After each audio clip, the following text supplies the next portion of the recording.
friends, welcome to just a quick little video from me. Today I thought I'd show you how as a beginner I get started with my junk journals. I know it can be a little intimidating as a beginner when you're watching all these beautiful flip throughs of these elaborate junk journals and you're like, wow, how does one even get started with something so beautiful? I know that's how I felt. I was like, where does one even start?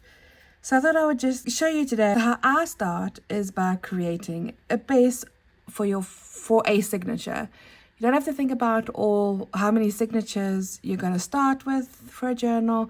I just start with one signature and it just evolves from there. I also found that it's easiest if you think of a theme for your journal, well, for me anyway.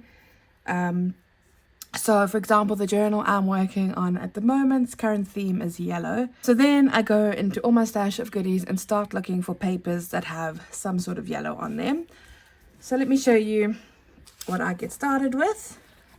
So I do print a lot of my own papers. I create my own patterns and then print them for my journals. So I'll go through just a few of my printed papers that I've created for this specific journal. So this is just double-sided printed.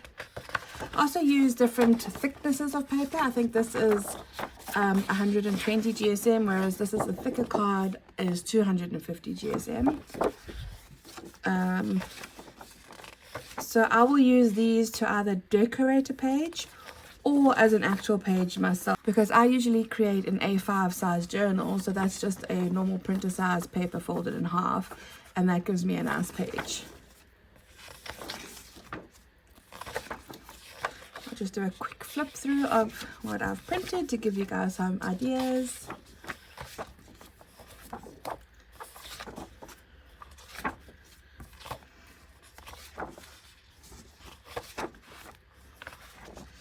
So that is some of my printed papers. Then of course, what junk journal would be complete without some coffee dyed paper? So I just have a whole bunch of paper. This was scrapbook paper that I didn't like, so I decided to coffee dye them. Also, don't be afraid to use different sized papers. That also helps bring a little something into a journal. These are just book pages from a vintage plant book magazine, which I of course coffee dyed.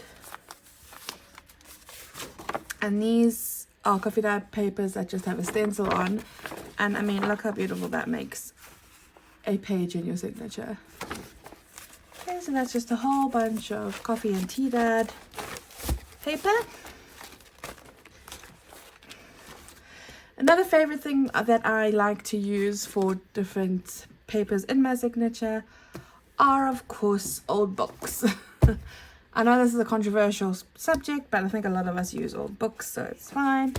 So I like to go to a secondhand store and look for books that are on sale, and you can usually find really nice, especially gardening books, because I like that kind of thing. And you could just have a flip through, and if there's something yellow, look at that, perfect. I could use this, tear this out, fold it in half and use it as a page in one of my signatures. I'll just show you a variety of different books I have. I mean, look at that. That'd be perfect in my yellow journal. This is a really cute book about teddy bears, by the way, that I found. So yeah, you could tear out any one of these pages for your journal and use it as a page.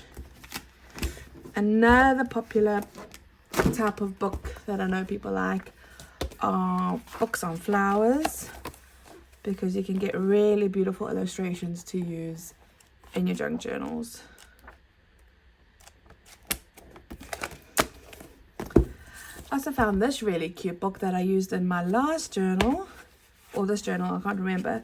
It's just an old nursery rhyme book, and it has cute illustrations, and there, look at that, perfect for my yellow journal. Tear that out, fold it in half, there's a page for my signature. Art books, another really great resource. So this is all about watercolors, and if you just page through, you'll see some beautiful images that you can use in your junk journal.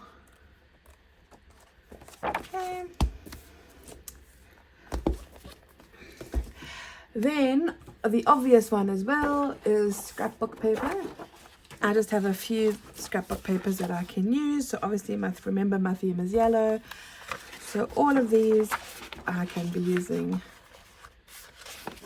in some way in my journal. Another popular option is music paper. This is just a little scrap piece I've just got on my desk. But music paper is always beautiful to use in a journal. So this is the signature I'm currently making. So this is the second signature in my yellow journal that I'm actually making. So this is all my base paper that I have already gathered and brought together. This is a wallpaper and it's got such a beautiful texture. I don't know if you can see that, but it's really pretty. This is one of my printed page on a thicker cardstock. And you can see the back side is plain white, which I don't like. So sometimes I'll stick another page of my printed papers on here. I'll just cut out and stick on, or coffee dyed or tea dyed, or even music paper just to cover the white. But you can decorate however you want. This is an old vintage music paper that I found in a thrift store. And I just love the muted yellow. Thought that was really pretty, so I added that as a page. This I started decorating yesterday, but this is a printed page that I've then folded in half to become a page. And then that's just how I've decorated it so far.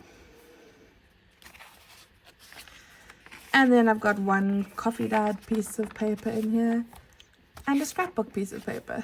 And then we're at the middle of my signature. So that's 1, 2, 3, 4, 5, 6 pages. I don't think I'll do more than that, because once you start decorating and adding things, they become a little bit more chunky. So for example, this is the first signature I've made, and as you can see, she's already a little bit chunky. And she has, so this is a printed paper of mine, this is a scrapbook paper, some coffee dyed paper, this is from that nursery rhyme book, some more coffee dyed paper, and then on the other side of the coffee dyed paper I just stuck a digital ephemera piece in there. And this has 1, 2, 3, 4, 5 pieces of paper and a signature, and she's already chunky. So once you start adding more and more signatures, that's where your chunk is going to come from. And usually I don't know when to stop, but I do like them to be chunky. So yeah, I hope that helped in some small way on how to start just to gather your bases for your signatures, and then you just have fun and start decorating. Okay friends, if you enjoyed this, please don't forget to subscribe or give this video a like. It really helps small channels like mine out, and I'll see you in the next one. Bye.